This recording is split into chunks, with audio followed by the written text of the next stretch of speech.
Hello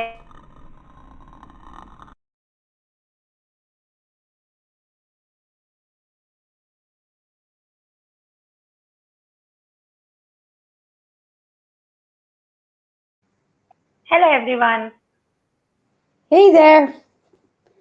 So I have the fabulous Nada over here, and she has yet again agreed to come and make a weird random blah I have had make sense. So welcome Nada. Take the Thank you floor. very much. Thank you very much. I look forward to this one. This is going to be an interesting talk about mythology this time. Yeah, And we're yeah. going to dive into the fact that how we can use situations that we have, like in this case, mythology, how can fiction writing be done well with mythology? Uh, Yes. like we were talking beforehand, you were going to talk about an anime, which is one of my favorite all-time favorite animes, just for the little symbolisms that are like scattered here and there. And I'm going to talk about a manga that is it's still in circulation now, but it has been setting records after record now for situation for like trigger warning for people. The manga is full of gore. The one that I'm talking about is full of gore, a partial nudity every now and then because Aphrodite, just we're going to talk about her, and it is has a lot of And symbolism. let me add.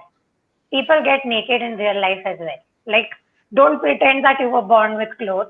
Don't pretend that you take a bath in clothes. Like, why are we so prude about one or two? Like I don't get it. But yeah, you can continue. I did a mini rant right there, but Yeah.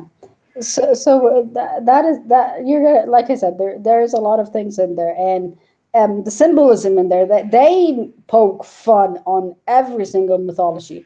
Like they give it its due. They give it its due. Like they will give it justice, but at the same time they're poking fun at it.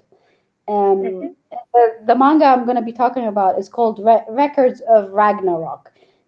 For those of you North fanatics over there, you know what Ragnarok is. So the title is kind of an end all meet all thing because you know what the end is going to be if you are familiar with Ragnarok and familiar with the whole story, the whole mythology behind Ragnarok. For those who are not familiar with Ragnarok, spoiler warning, Ragnarok is basically when the gods die. So you kind of know that in this manga, the gods are gonna die, but how are they gonna die? Why they're gonna die, and things like that. That will show off in like a little bit on. And just quick premises of what's going on. Every 100,000 years, the gods, Zeus, Odin, Aphrodite, Shiva is in there, Rundra is in there. A lot of Indian, like Buddha is in there, and Buddha's kind of my favorite character so far is from like the god side is Buddha because he is just badass and Mhm. his entire thing is just he they poke fun in the fact that he is they call him pacifist, but he is not a pacifist at all. He is like he does not play fair.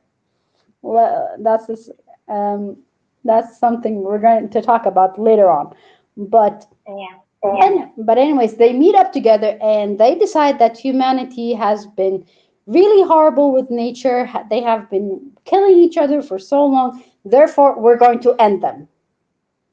And we're going to end humanity. They no longer require us. They no longer require the privilege of living. And Brynhild, the Valkyrie, comes up and goes like, "Hey, I am instituting Ragnarok, and we're gonna do Ragnarok, and it's a battle royale between humans and gods. Long story short, humans from history, gods from history. So you're getting a lot of mythology, you're getting a lot of history, and a lot of fictional history as well. First battle, right off the battle, first one is between Thor and Lubu. So you get the history, like the romance of the three kingdoms with Lubu. and you get a lot of like I said, it's a lot of it's a battle between the two, and then you got Thor. You have Major. You have the like his hammer, the way it's drawn. If you ever Google Thor records of Ragnarok, the way they draw him, by the way, with his hammer, it is insane. The hammer itself is extremely insane, and it not only does lightning, but it does a lot of other things. And they play a lot into his more violent nature. Unlike the Marvel nature that is extremely pacifist and nice, and the guy doesn't do anything except for like hold his hold his hammer and start running around with his hammer. No, this one is just he doesn't. He has no bars hold. He goes in for the kill, and that's the first battle. Of course, you will see definitely while you're reading, you'll see who's gonna win. Second battle is between what was his name? Another one of the other guys. No, oh, Adam. Actually, yes, Adam and Zeus. One of them, like this one, is a tearjerker. Adam. Everyone knows who Adam is. In here, he's known as father of mankind, and they decipher Eve and they decipher Cain, and all of that is in there. And Zeus, of course, he's like this little crippled old guy, but he is in his own way. Um, true to him, his mythology, he's pretty much a cheater. The way he cheats. So that's the second one, and then the third one comes in, and that's one thing. So you're reading this one, and you're like, oh, so it's like the good guys are coming in from history. So you got Lubu, he's considered a good guy. You got Adam, he's considered a good guy. Then the third person comes in, and it's Jack the Ripper, and you're just sitting going like, I can't. And he's going up against Hercules, and you're like, I know I'm supposed to be like rooting for humanity, but it's Jack the Ripper. I cannot root for like the guy who even in the manga is written like everyone's going like, wait a second, isn't this guy evil? Why are we rooting for this guy? And it's like everyone's sitting there, they're mimicking what the reader's thinking, and it's just like why? And then the fourth battle is Sasaki Kojiro, which also gets another like everyone is like, isn't this history's biggest loser against Poseidon? Um, and then yeah, it's just the likability problem is like you said, it is gold mine because the way they write Sasaki and the way they write Jack the Ripper is just fascinating. No, like Jack's whole premises is cunningness, and at the end of his battle, like I said, is all. And by the way, all the battles are to the death. So one goes up, like one is going around alive, and the other person is dead. So, but I'm not gonna say who won which one because the whole point is to see who won which, like which one won. Like I said, finally you had Sasaki Kojiro, and then you got Raiden against Shiva. That one is now. If you think that the one for like the whole like Jack the Ripper is a plot twist, the one for Shiva one, you're rooting for both of them in the manga. You're just rooting for, and you see how Shiva actually reaches to being called the Destroyer. Why he is called it? You see Randra's in there. It's and Pravati's in there, and Kama's in there, and they're like cheering up for Shiva, and you're sitting going like, I want to cheer for Shiva too, but at the same time you're like, but cheering up for the gods is not the right thing to do because the gods win, we're gonna die. So I have to cheer for humans. And Shiva goes against Raiden, who is, if you know your history, Raiden is one of the most famous sumo wrestlers. So you get that one. Mm. And then finally, the one that they're currently in is Buddha, because he was going to be for the gods, but then he literally goes and is like, you know what? I'm not going to fight for the gods. I'm going to fight for the humans. I'm gonna fight for And the humans. And everyone is sitting going like, why are you fighting for the humans?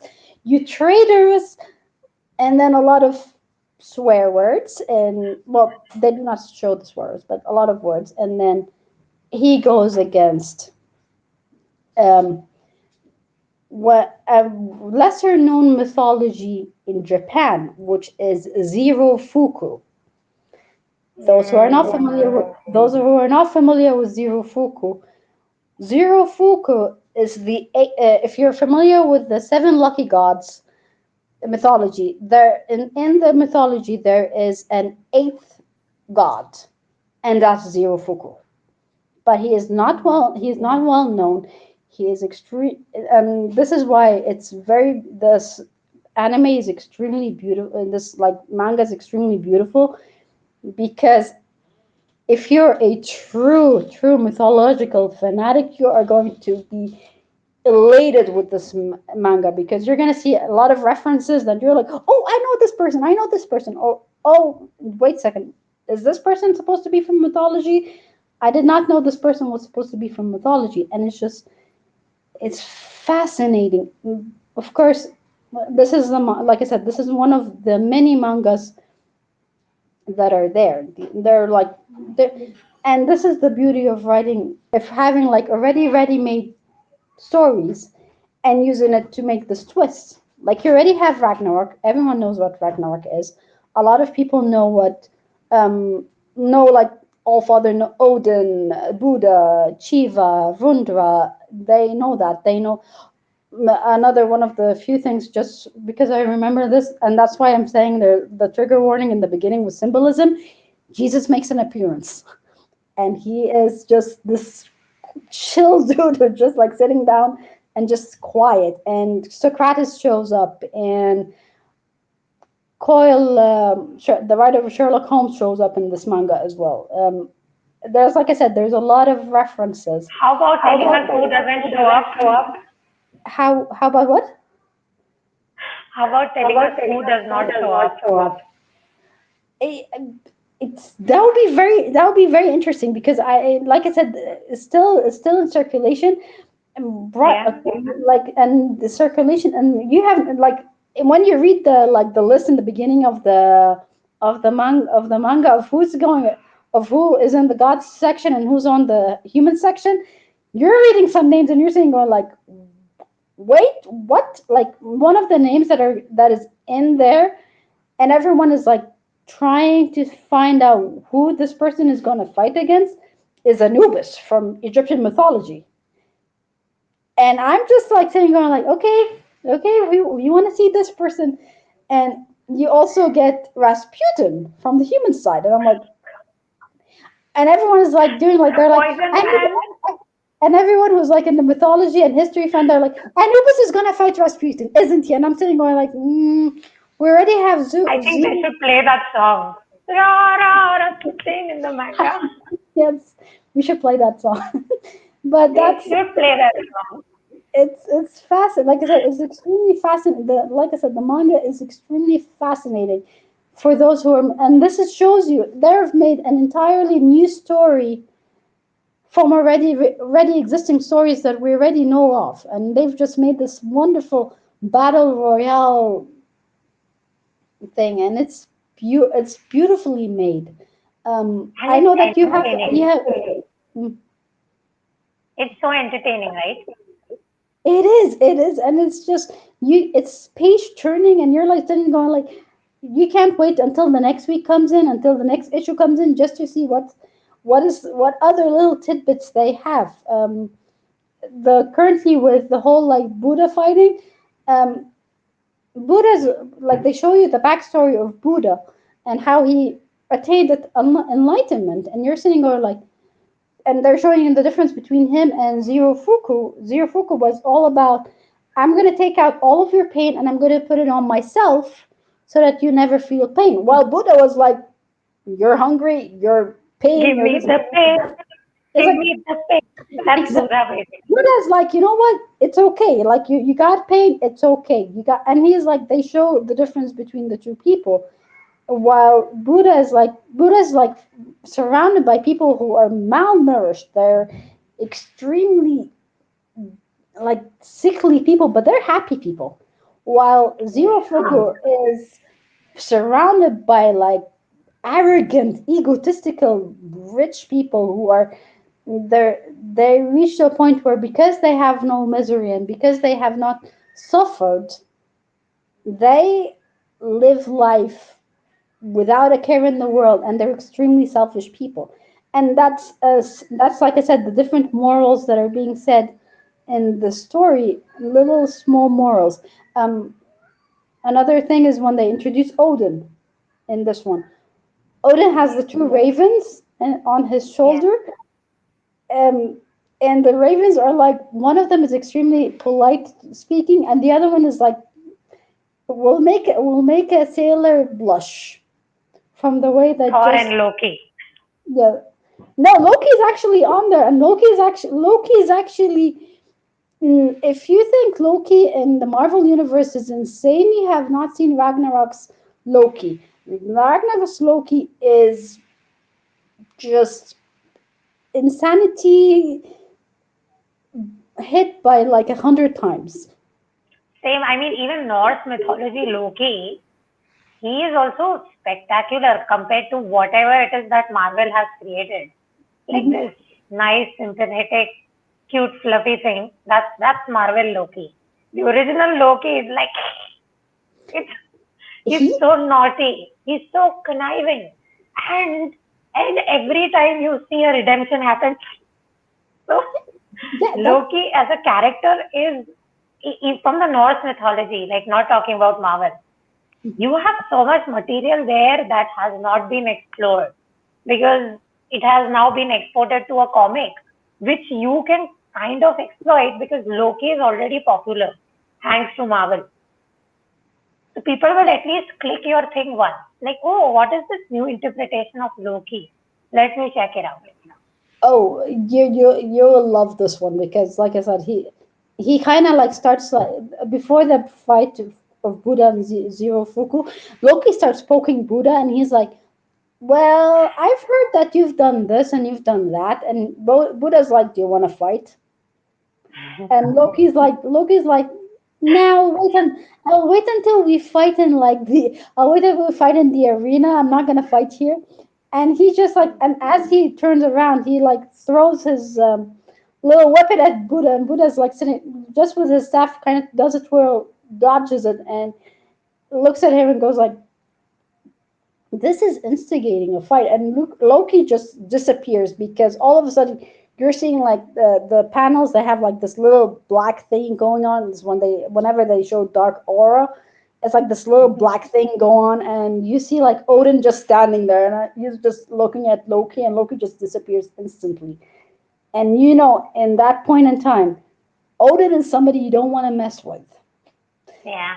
Just because he's standing there, the ravens are freaking out, both of them, and it is like I said, it is a fascinating manga.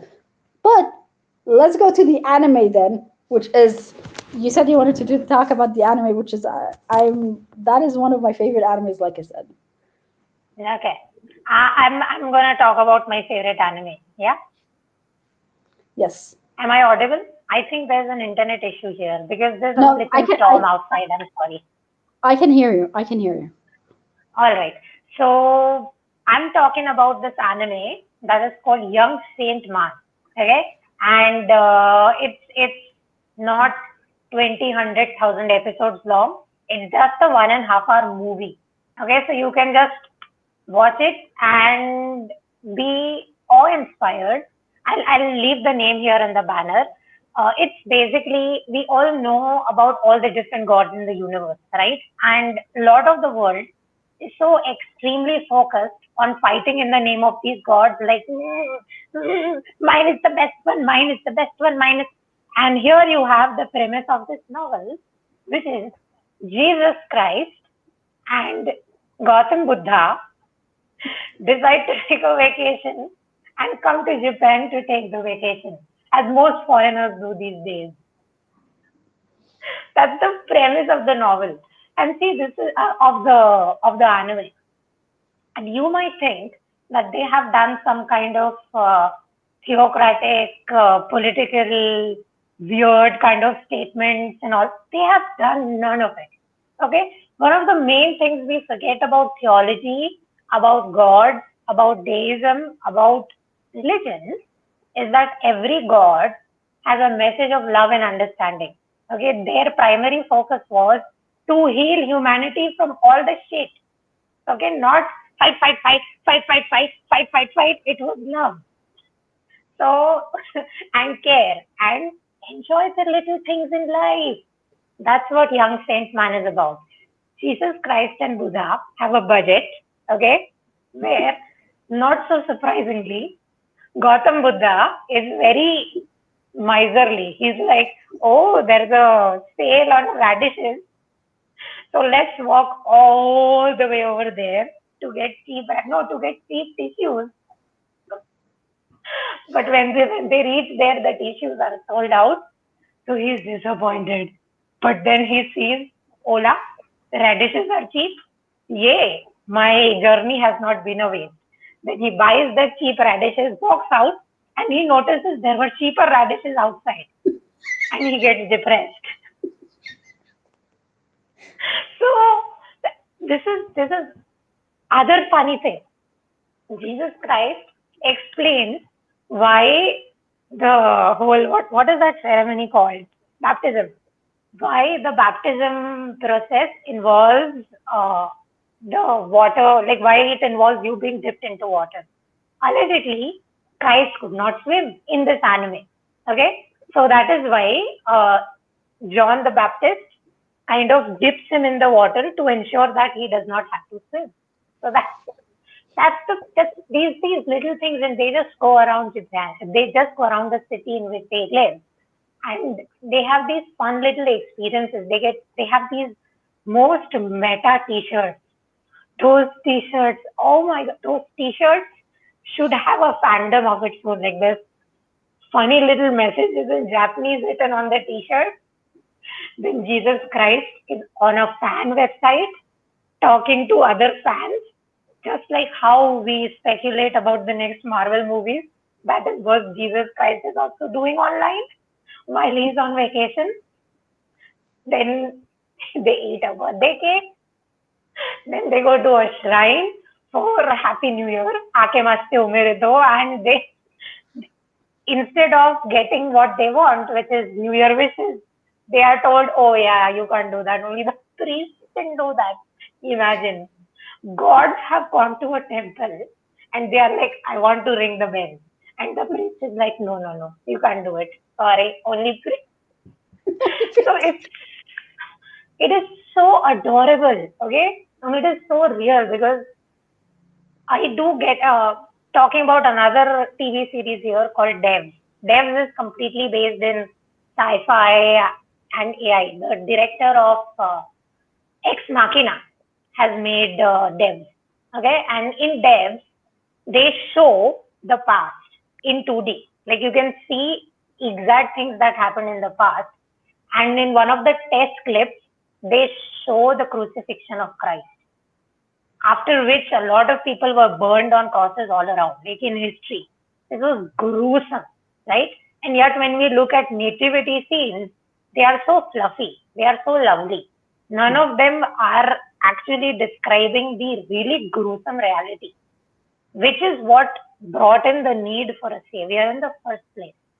So when we have premises of this sort, which washes over reality with an extremely, how do I say, extremely fluffy filter, where everything is good, God came, healed everyone, and took the sufferings and died. Simple to say, but try to visualize it. It's scary. Just like how you mentioned the enlightenment process of Buddha. He starved himself for years under a tree without any kind of like protective covering. Animals, elements of nature, all of it attacking him from every side. When you try to visualize these things, you realize that a lot of fights that we pick in the name of religion kind of don't really make sense when measured against reality.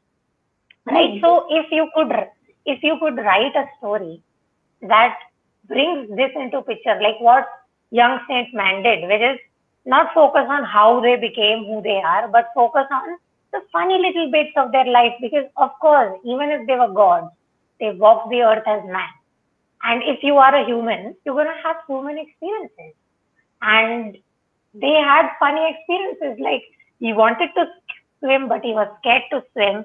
Like in this movie, Gautam Buddha sits in a scary roller coaster ride, and then it starts moving, and he goes and Dwanji Saibo. He starts screaming the Heart Sutra, okay, and attains a second enlightenment. You know, which is like, So it is so cute and it is so possible because not the entire world is black and white. Even when we talk about gods, it's about a spectrum of things. So with mythology, you have a gigantic spectrum to explore where, and I was actually talking to Chris Angelis, somebody you guys should definitely follow. He says these things that will make your head go poop, poop, poop, poop, poop, poop, poop, tube lights all the way. So he kind of brought this point with his blog, uh, World for Fiction. So when you explore the history behind the literature that is written from the time, right? So he was talking about Dracula particularly when we did this live about a while back. So he goes, when you look at the history and when you look at what Bram Stoker did, you can see the parallels, right? So technically, with Dracula, Bram Stoker maybe kind of wrote about history of that time, right? Maybe kind of predicted the things that were to come. So you can also do the same thing by looking at literature that exists around you, even if that literature is from the past, or even if that literature is from mythological origins. And as I mentioned, like previously, had a big old blah about this. Uh, so many authors have done this already, right? So many around the world have done this successfully. Not just writing authors, you have comic book creators. Look at Marvel Cinematic Universe. Most of Marvel Cinematic Universe is inspired by real characters that were already out there in some form or another, whether it was mythology, whether it was very smart plagiarism, whether it was exactly. So they took on, I definitely don't endorse plagiarism, but say for instance, Thor. Thor from the Marvel Thor and Thor from Norse mythology. They are so different. If you look at Chris Hemsworth Thor, if you look at Thor from the Norse gods, that Thor was a brute. Okay, this one is a himbo. Himbo is a male bimbo. Okay, whereas that Thor was a brute. He liked violence. He liked to yes. beat things down. He would punch mountains just for fun. Do you think Chris Hemsworth Thor does that? No, he does not. He is given a more complex character, courtesy of writing by whoever it is that wrote the Thor comics. I don't recall right now. So you could do, if they can do it, so can you. And this is about practice, right? So practice creating something, and if it's nice, what you can do is you can submit it to literary contests. That's what I'm planning to do anyway. Uh, test test the waters with your skills, because ultimately we all want to be published in a way people are excited by reading what we've written. And if we keep speculating about or criticizing or summarizing or reviewing things, what we will not do is write.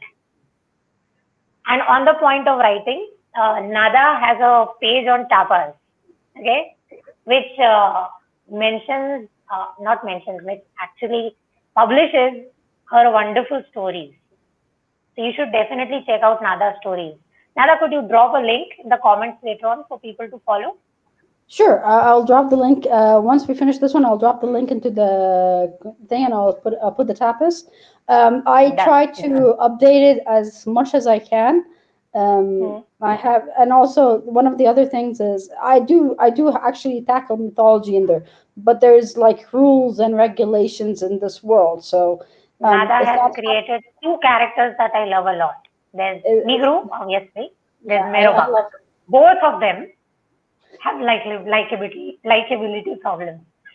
Yeah, one is like your old grandma who's just like she's given up on life. She doesn't take any Sassy crap. grandma. Yeah, and then one is like the I always say the one is like basically he's the biggest troll you can get because his entire premise is just trolling people. He enjoys troll, but then he does get times where he's like serious, and you know things are getting bad if he gets serious because he's just sitting down and he's like he jokes around and all of a sudden he gets really serious, and once he gets serious he's like, okay, we're like you're sitting or like please please please whoever the person that caused him to be serious, let's just hope for a merciful death for this person. That's the best scenario for this person. And his things is just he really doesn't want to do any responsibilities. He doesn't like responsibilities, but then he is He's a forced. millennial. Oh, the millennial. He is pretty much a millennial, a Gen Z, pretty much a Gen Z. He He only doesn't has want. problems and he only wants to be like, "Hmm, Yeah, problems here, problems there, he's like, why should, problems everywhere." yeah, and he throws the entire paperwork over like to Migros, and he's like, "Oh, you deal with it." He's like, "Why should I deal with it?" Well, you're the queen. Guess what? You deal with it. I'm just gonna go and have fun and patrol and do things. You're gonna do the paperwork, and she's just like, she literally ends up one at one point in time. She ends up just like, I'm done. I am done with this. No, I And really want to create a fantasy character because I have like this weird work where somebody says stupid shit and I want my fantasy character that is not really human to have their head and eyes roll so much that their head pops up. Because seriously, sometimes people say such things. You are like, oh my god. You really wish you had that ability. I've rolled my eyes a couple of times. I've actually had discussions with people, recently, few days ago, with like the whole like there's a lot of like there's a topic currently being, I'm not going to talk about it because if I talk about it it's controversial in itself, and any conversation I say one way or the other is going to cause problems, so I am That's not where talking. us both being unpopular comes in play. We don't have social influence. And one of the best side effects of not having social influence is people are not invested or interested in canceling you. Right? This is nobody. What do we get by canceling these nobodies? Nothing. Why waste time going through their entire feed and creating like a whole article about, oh, they did that thing wrong and then they did this thing wrong? Like, no, we don't have that problem at There, all. if you look, you're talking about history. If you look at history, you were talking about Dracula. Dracula is actually based on Vlad the Impaler, which is a Turkish. Exactly. Exactly. He killed so many people. He killed, and he put their heads over the stakes, and he was like, "Hey," he's like, "Do you want And to he do? didn't Do you even want?" take the head down. He was like, yes, this is my decor. This is my aesthetic. Vlad the Impaler, blah, blah, blah. But then again, if you actually go back in history and see why he became Vlad the Impaler, he kind His of has like a. history is tragic. His story is tragic. Like It the is way tragic. his father treated him, my freaking God. Like, kill your child if you're going to treat your child like this. Don't do this to children Yeah, so he that messed they him up. become, you know, I know. it, That's one thing, and then like the other thing, it's like um, the one thing that I get a little bit like not happy about is people mistaking Frankenstein for Frankenstein's monster. It's like, let's talk I about know, this right? one. It's so Victor annoying. Frankenstein is the doctor. The monster is not called Frankenstein. And the monster is not to blame. The monster does not Exactly. really have sentience. He was dead. He was brought back to life by this megalomaniacal doctor who was like, I am God. I can Yes. do whatever, right? Which is what a lot of people in the medical community, unfortunately, the older kind, have as an attitude, right? Like, who are you to ask me questions about your own health?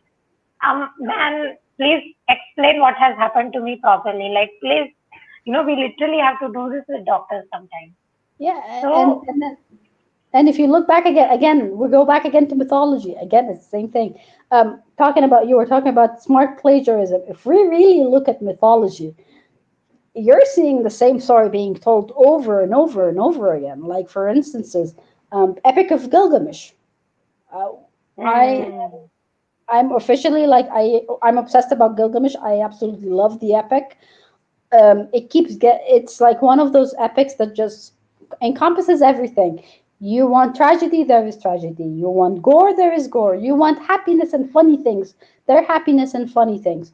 You want a female lead.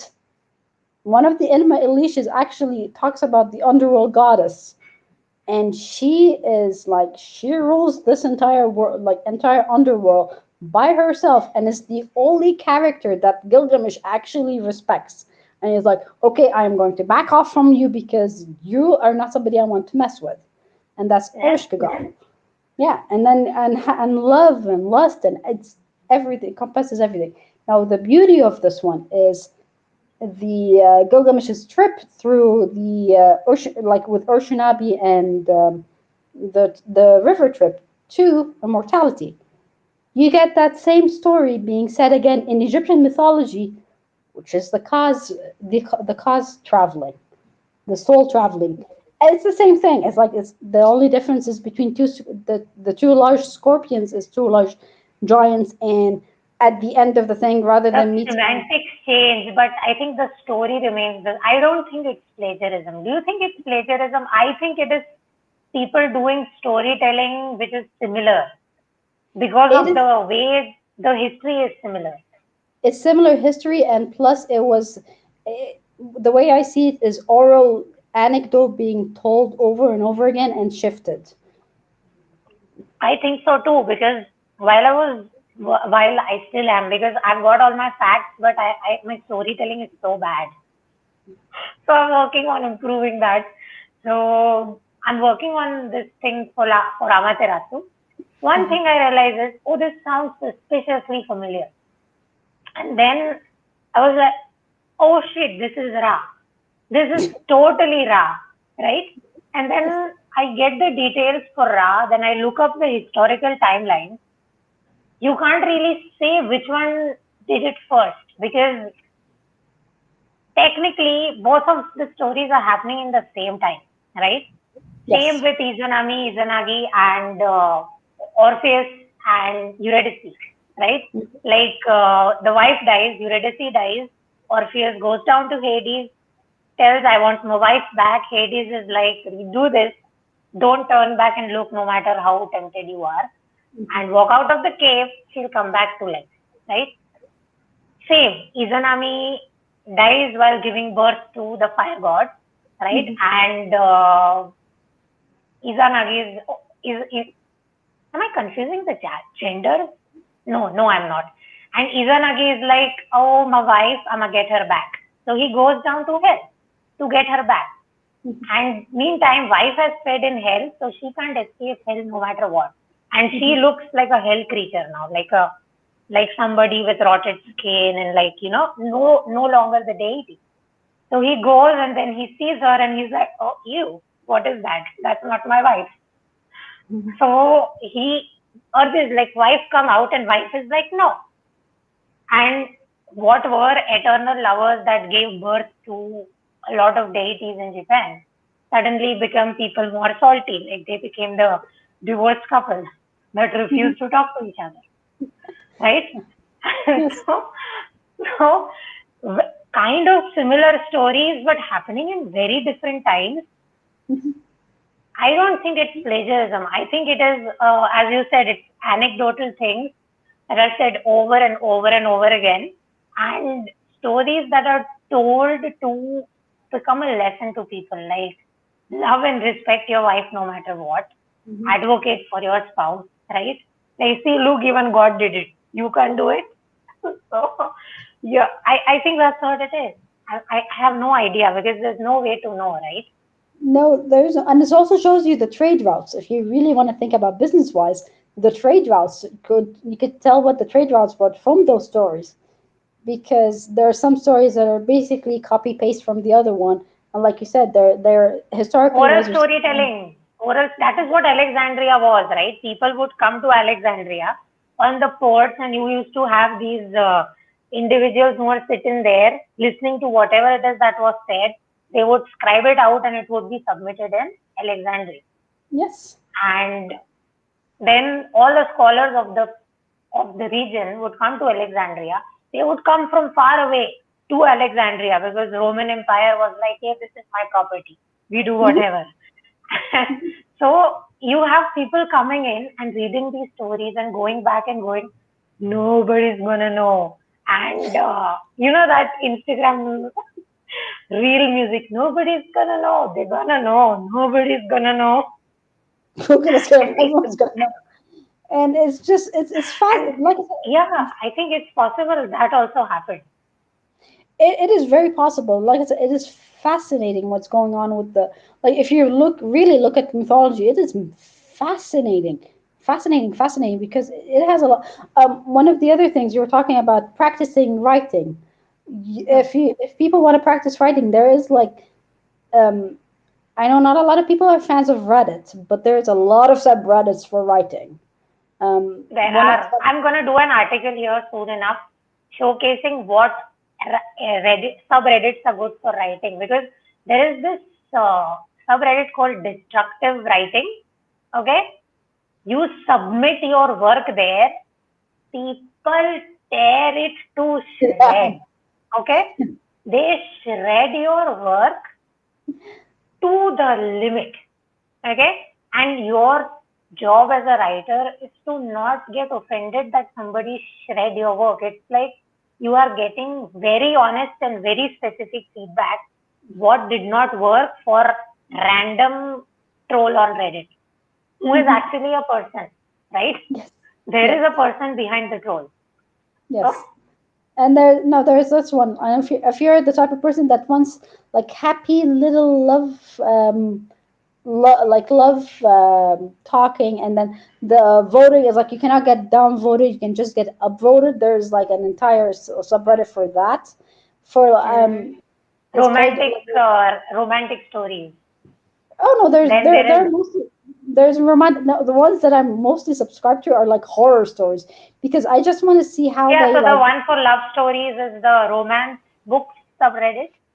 Yeah. Then the one for horror, I forget its name. I'm not There are even like, kidding. there Okay, are the four for most. horror.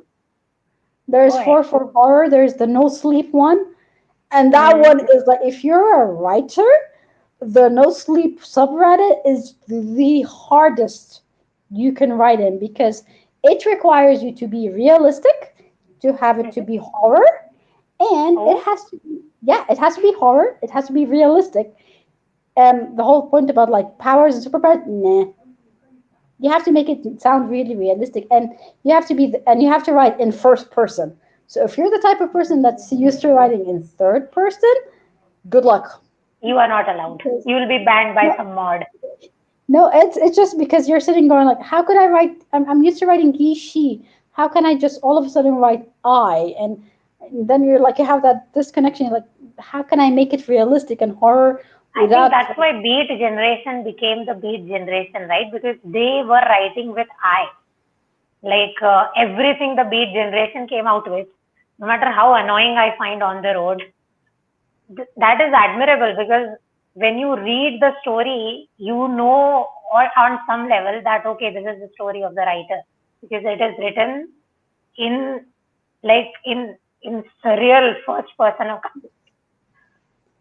Like I said, that's So the. you're gonna have to do me this favor then, Nara. You're gonna have to link me. Do it in the comments of this video I'll or you link you can that. PM me. There's this one. There's the other one. The other subreddit is called Rules Horror, and that one is an entire story that has to be based over rules.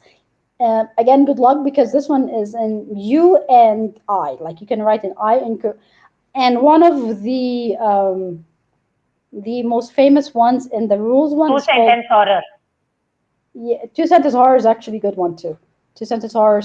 it's the subreddits for horror is you get some really hard ones to write in, and then you get some ones that are like, and both of them again, like the ones that are like the rules horror one, they are brutal. They are brutal when it comes to like tearing down the story, because first of all you have to be in character, so you have to like talking when you talk about I, you talk about as if you're in the character, and you get asked a lot of questions like how could this happen and why is it not in the news, and you're like, well, because, and you have to like make up this crap thing about why is it not in the news, because there's something so This horrible. reminds me of something that happened to Agatha Christie. Okay? So I won't tell which book this is because that would be a spoiler. In one of the books that Agatha Christie has written, the narrator is the murderer. Okay? And throughout the book, you are like, oh, and then in the end, it's really revealed, and everybody is losing their mind because it's like, how dare you break the one cardinal rule of mystery and horror, not horror, but mystery storytelling by making the narrator the murderer. And here I'm like, genius! I did not see this coming. Even if we could predict, like generally we could predict who done it for Agatha Christie novels, just this once you did not see it coming because the narrator was the murderer.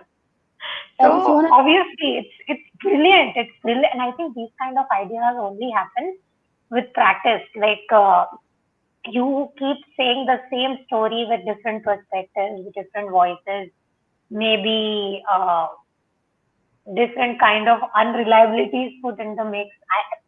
I have no idea because no experience here.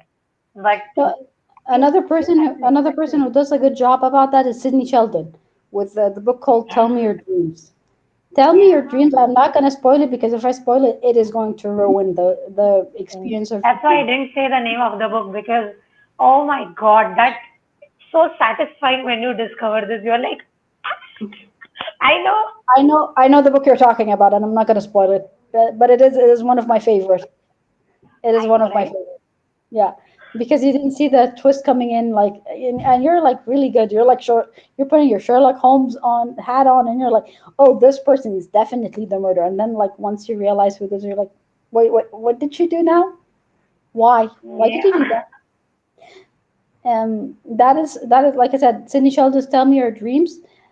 You're gonna appreciate a lot of things, and there's one song that gets repeated in that book a lot. The first time you're reading it, it's perfectly good. It's great. You're like, it doesn't make any sense, and you're just saying, "Go like, why this person keeps singing the song?"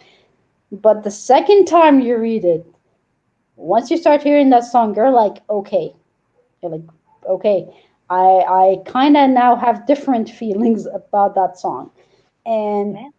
that's another thing we can do with like mythology and like other story, like with stuff that is already out there, is things like songs. You can especially nursery rhymes. Yeah. Yeah. Nursery That's, rhymes that's are, that's what Coraline had, right? That's what Neil Gaiman's Coraline did. yes. It's you have a lot of like I said nursery rhymes. Some of these nursery rhymes, if you know the story behind it, you're just sitting going like, why? Ash the Ring Around the Rosie. Okay. Ring Around the Rosie is one of the like the Ring Around the Rosie, pocket full of Pocket full of posies. poses. Yeah, Yeah. posies, Aishta, ashes, we all ashes, we fell all down. fall down. And you're sitting there like, oh, that's a really nice one. And then you're like, you hear the like the context of the song. You're like, it's no longer a nice I nursery have rhyme. no idea what the context is. Like, It was enlighten me, actually please. a disease. It was actually I forgot what disease what is, but it was a disease. And Oh my God, it's a disease. the way they could tell that the disease was there is through pocket full of posies. And the way they could actually, there was no cure for it, so the people when they died, in order to because they were afraid of it going into like being like an epidemic, so they burned the bodies, so that's why ashes, ashes, we all fall down.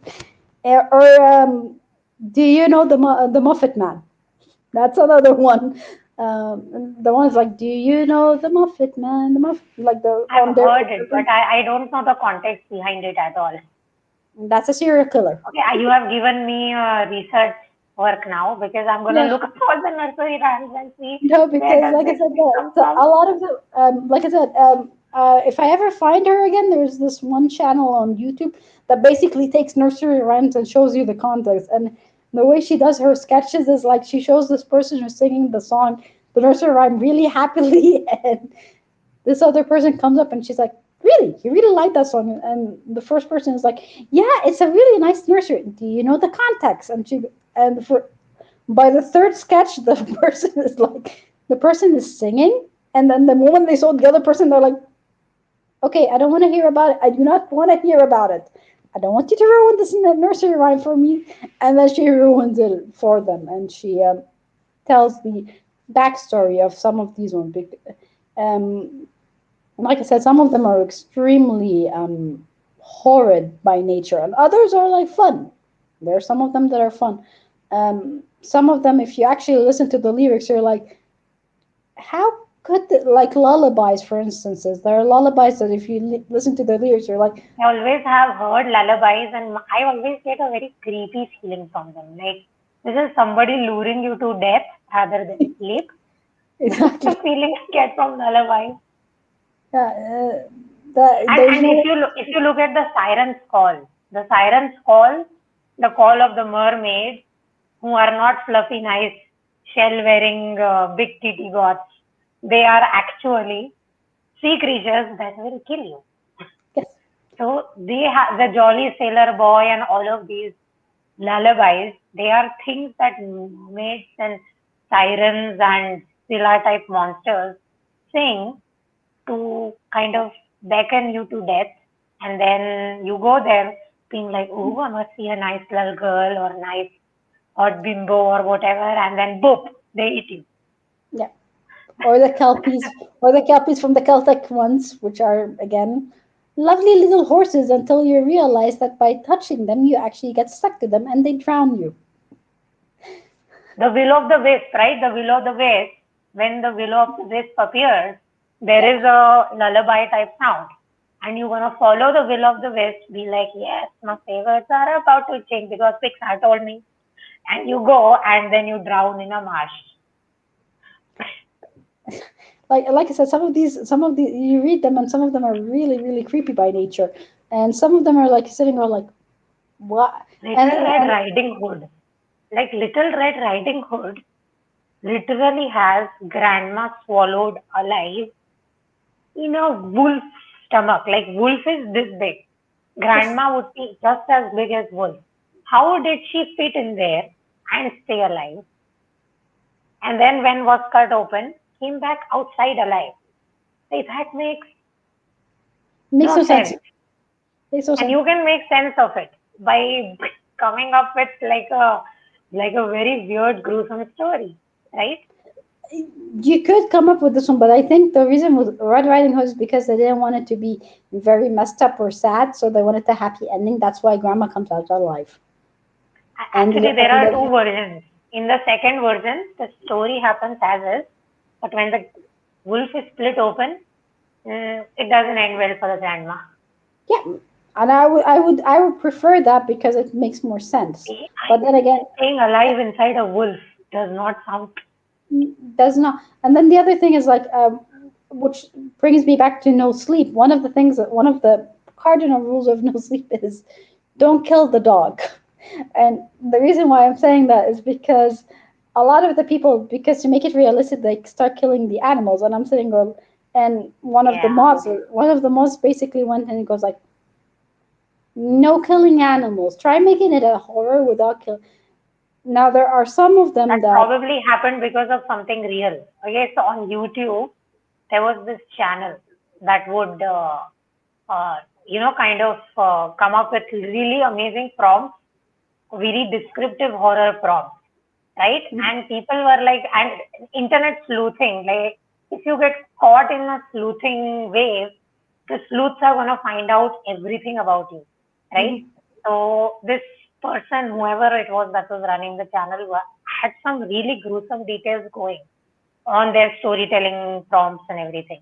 And people were like, this is information you can only have if you are doing stuff practically, right? Like what happens when you squish a cat alive. Hmm. No one has seen this. You can either imagine it, the smells, the sounds, the textures, etc., or you experience it and then you write it. So Hmm. the internet sleuths got to work, turns out, as you said, this was someone who was intentionally harming animals, bugs, reptiles, things like that for stories. Yeah. Like I said, one of the most, like I said, for the non-sleep was like no killing, no killing animals. And one of I actually tried to write a story for no sleep, and that's why I was telling you, because out of experience I was telling you that it's hard writing in first person when you're used to this one, because there's this topic and everyone is like talking about what's the worst thing that happened to your character, and I'm sitting going like, do we talk about the no sleep or do we talk about the real thing? And they're like, no sleep. And I'm like, worst thing ever happened to my character in no sleep is she get memes. That's about it. And they're like, Right. okay, what about like the real thing? And I'm like, this and this and this. And they're like sitting going like, you need to change the rules for no sleep. I'm like, yeah, you do. Because you're not like, you can't have horror without like horror and realistic and having a person write their story as a way of warning can go for only so much. You cannot really explore a lot unless, That's like you said. that's where writing out of places which does not have moderators proves to be such a joy. Like we can self-publish whatever we want these days. Mhm. It is. It is. Odd Directions allows you to do that. They allow you to write whatever you want to write. Plus, they are a safe. It's called Odd Direction subreddit, and it's a subreddit that allows you to write whatever you want. The Right. good thing about it is that it is a safe space. Like there is no Hmm. downvote. There is no, you cannot say anything. Like if you want to constructively criticize something, it has to be within the story, not the situation of like you cannot say that this story sucks. Why does it Right. suck? You have to write why is it. You cannot just tear it down. So that's Hmm. the beauty of that one. Like I said, it's a safe for first time writers. Go for Odd Directions because it is safe. You have, it's a very nice community and the people are very very very very friendly. If you want to venture a little bit more and put your ego at stake, then go for no sleep. You're gonna get teared down. Hmm. And if you really want to try your luck, then Rules Horror is definitely the subreddit because they are not shy on telling you that they are like, if they don't like it there and it doesn't make any sense and it's really stupid, they will tell you it's really stupid. Hmm.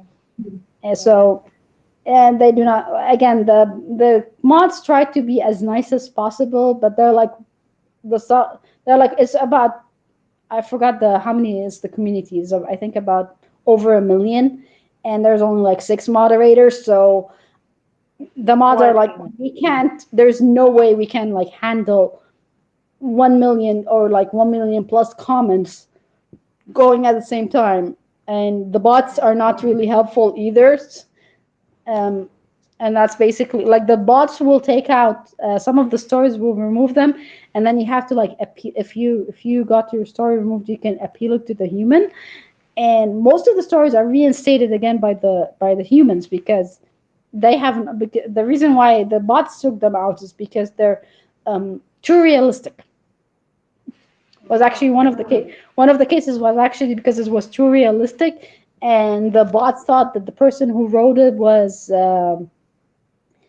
Like you were saying, was actually experiencing it and was doing it himself. That's why he was writing about it. No, this person actually, they this person later explained that he was in fact a law student. So they've learned that one of some of the stories he's writing is some of the stuff he's studying in law school. That's why he Hmm. knows a lot of the technicalities and all of the details, a lot of like the little Actually, things. documentaries could be a great source for this because I recently saw this disappointing documentary called The Bridge. Okay, this is about the San Francisco Bridge, Mm-hmm. and a lot of people jump from it. And because of how high it is, and it's like an ocean down there, Mm-hmm. you can't survive a fall, Yes. and many people don't. And what they have done in this documentary is they haven't tried to convince anyone, but they found people who had expressed that they're going to commit suicide and they'll do it on the bridge. And Mm-hmm. they have followed the lives of these people from afar via accounts of the family. And then they track down random footage from pedestrians and whatnot who are around the San Francisco Golden Gate Bridge. And literally, you get to see the person who committed suicide on the bridge, their entire story, the aftermath. Like some people, some family members expressed relief because their family member was so distressed by being alive. Stuff like that. You don't expect this kind of story. You cannot understand that side of mental illness yourself. But if you watch a documentary on the topic, like diagnosed suicidal tendencies, right? You don't have to become like a mopey Yeah. person, a depressed. You can just pick up kernels of trauma from somebody else's life by Yeah. observing documentaries that are based on real accounts. Sad as Mhm. it sounds, don't do destructive things. No. Instead, observe whatever material is available and act accordingly. Mhm. One of the things, one of the last things we can talk about is the fact, like, again, we can go back and return back again to the first thing we were talking about, and with which is mythology. Is with the tragic mythology, the reason why it's tragedy is because it's teaching you stuff. Like, we learned a lot. If I go back to Epic of Gilgamesh teaches you like an egotistical, selfish, excuse Like, my language, a dick, literally a dick of a king, who thinks that he can do whatever he wants to do because he's king, therefore he can do, and he's the strongest person, therefore he can do look at whatever the he wants. British royal family right now. They are pricks. Okay? Like, you can see how selfish, like, even in a democratic world, kings and queens act like this. Mhm. Just imagine what it would be like when there were no like democracies or public opinion. I could, Pricks and dicks we is the have that. understatement. Yeah, we have that. And like I said, in Epic of Gilgamesh, we have that. And then how he Yeah. gets broken down when he gets Enkidu, what, which is another debate. Enkidu is an entire debate in this in the Gilgamesh fandom. It's an entire debate. Is Enkidu a guy or is Enkidu a girl? Who Because cares? I It's a it's person, right? apparently it's an extremely important question. Is what gender is he or she? I'm first of all, I'm team he. I'm like team Okay. Enkidu's I'm team Enkidu's a guy. We don't want that stain on our gender.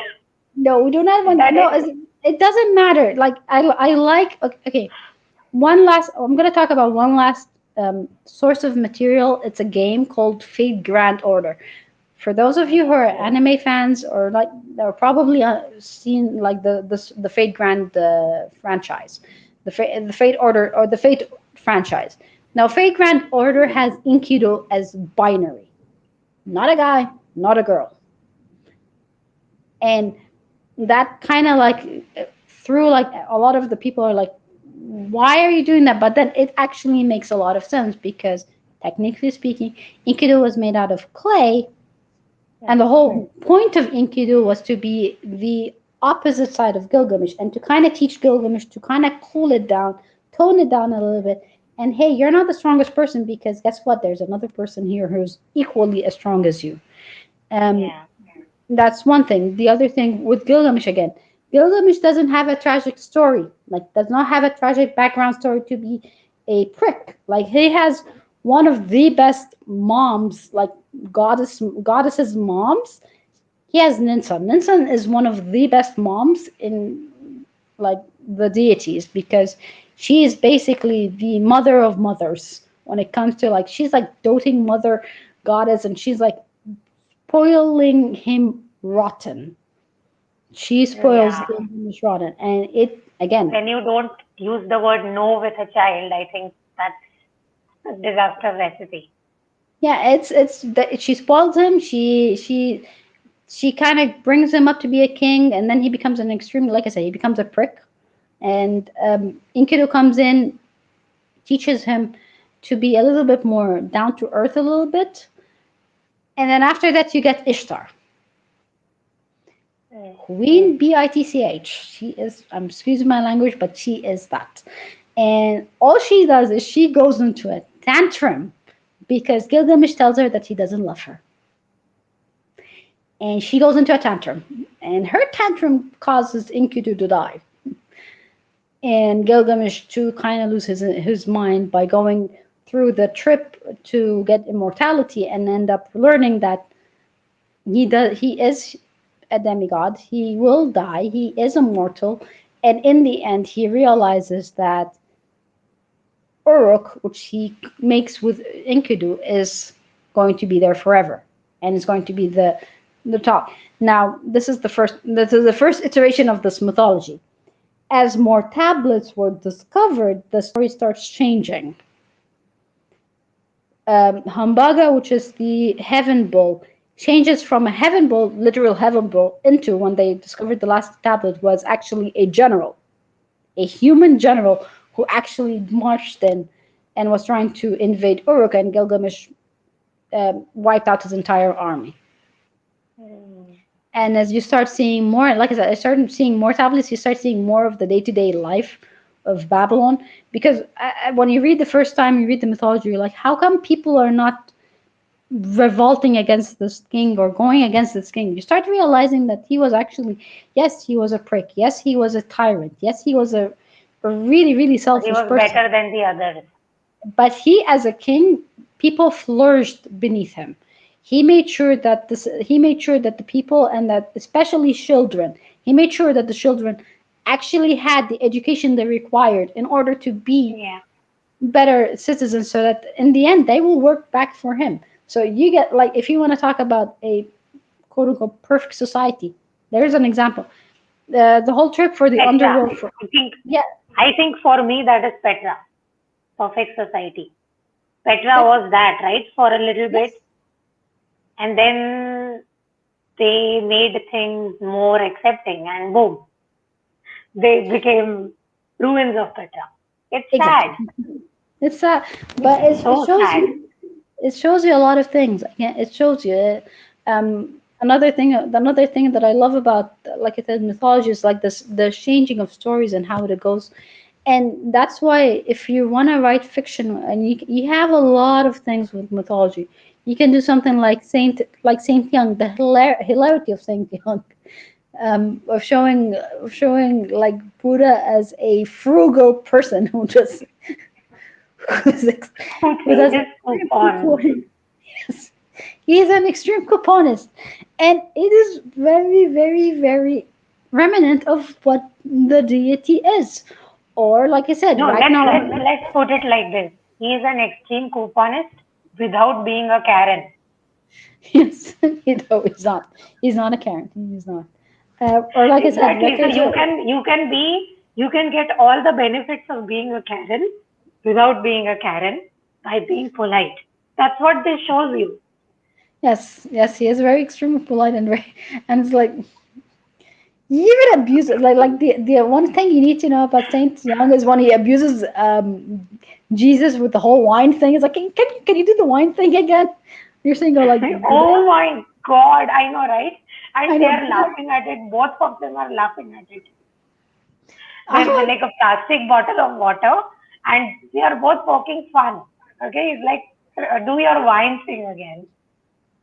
yeah. And And he's like, Jesus what the wants wine? to eat fried chicken, and Buddha is vegetarian. So he's like, I will make you soy chicken, chicken. And Buddha, being Buddha, invites animals to come to him, right? So a chicken comes in and rings the doorbell. Just at the moment Jesus says, I want. Oh my God, you should watch it, man. It is You should, but so it funny. is it is hilarious, and the t-shirts Banana is talking about is hilarious. They're like meta commentary. Exactly. I have a plain black t-shirt. I'm going to literally copy one of those and do fabric painting to make that t-shirt because meta humor, my God, that was That is meta humor, meta like, and like I said, one of the other meta humors, Young Saint does it really well. The rest of them kind of go through like the whole fight, fight, fight, fight, fight, fight, fight. hmm, This one, no, this one is more like we're just gonna have slice of life and have these two guys show you the difference between them. One is like an extremely like careless, reckless human being who just decide that whatever he wants to buy, he's just gonna buy it because he can buy it. And the other was like the extreme frugalist who's just like, no, you I cannot think just they did this as I think a commentary on East and West because yes, East by that's default tends to be sort of frugal, whereas West is like live in the moment. well, East tend to have less resources or less ability to get the resources. I did not want to say that, but it's I am true. gonna say it. I will say it. We have less. We have less. Therefore we have to have like more frugality, and it is Yeah, yeah. We have to get the maximum worth out of the resources. that's So you very could true. say one of our historical legacies is be cheap. Yeah, we're extremely frugal people, and then we like Do you also have people in Egypt that are proud of how cheap they are? Because no, we have those. no, we do not. We do not. We actually have the way people here in Egypt tend to try and show that their wealth is by like throwing this like massive party and Ah, same. For marriages, for home. formality. But then you have to watch. You always have to watch like whoever is the bread maker of the family. You have to watch their expression while the party is being thrown because their expression Oh, is they'll be miserable and scared. Like, oh my now that God, will just 20 like years of that will give effort. you the what I call like the fake smile, the one that's like yeah. Hi, Yeah, hi, and I'm they're losing like their lots eyes of are always money. looking at the food, and they're like, "That better get eaten because I am not throwing anything away." And No, yeah, like that I have heard some aunties have very passionate discussions about how much money they saved by bargaining. I'm like, guys, you are literally taking money out of the pocket of a small business owner. They are so proud of getting the best bargain. I'm like, yes. I've seen cases of like people who are like actually in Egypt. One of the cases we have here in Egypt is that we have problems of like people bragging about how they're getting they're shortchanging freelancers, and I'm saying, oh, like that is not something to be proud of. I know, And, right? But yeah, people if are.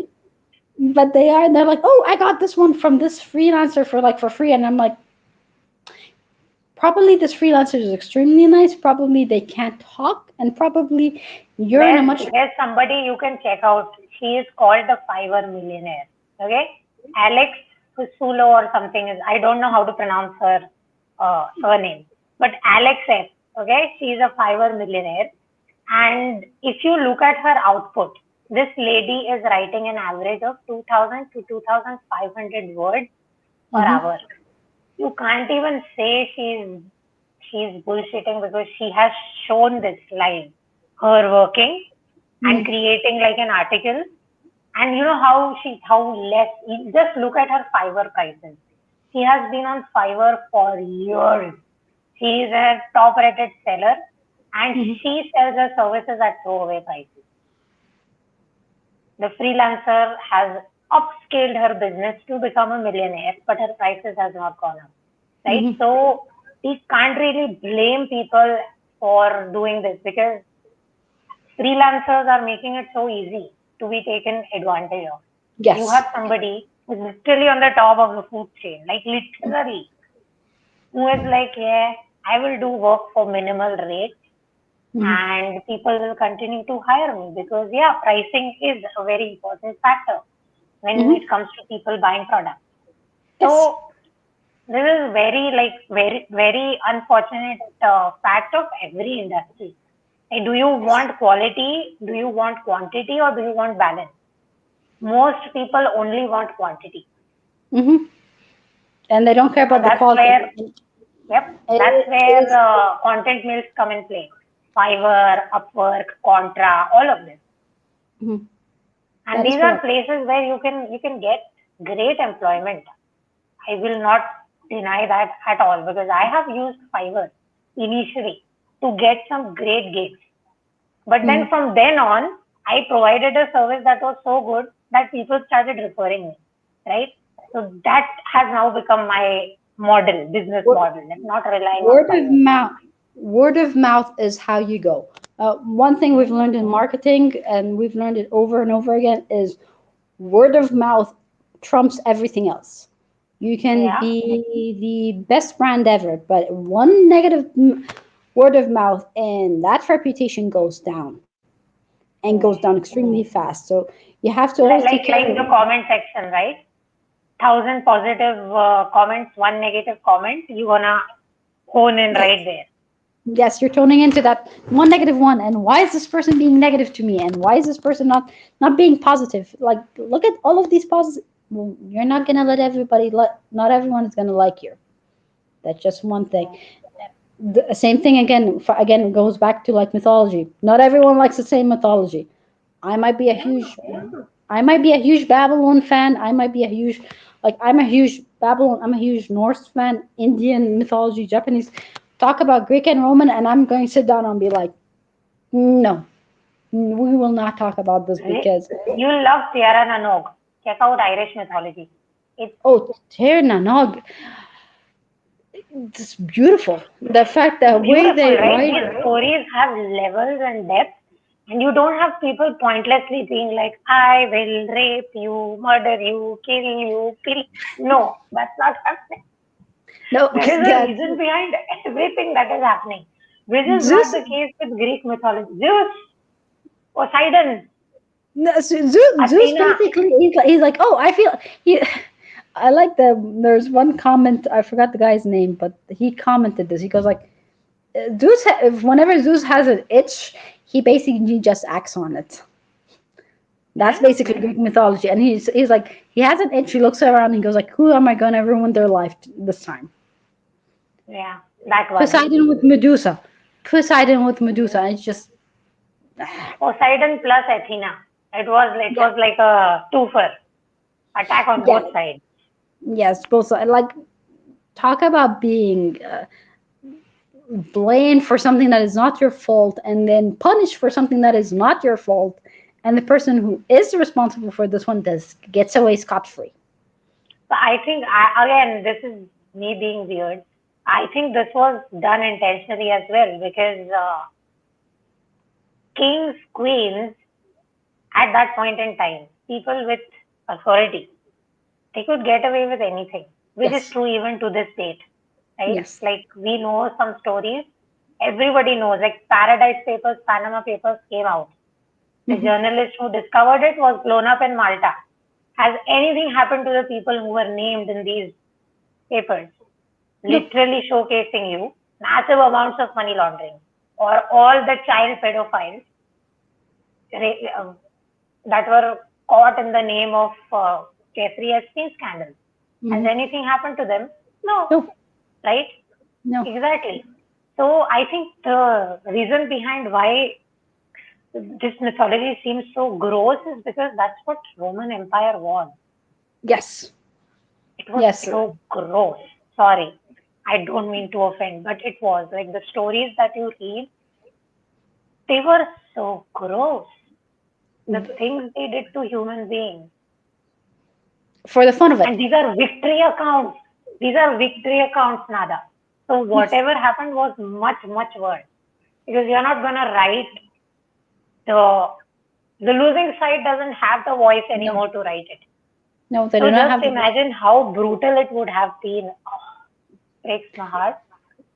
Yeah, and then like I said, that's one thing, and then you have other things. You have the North mythology as well is extremely brutal. I mean, Hmm? okay, first are things. Odin. Let's talk about Odin himself. Odin and Splinkler, who's the horse.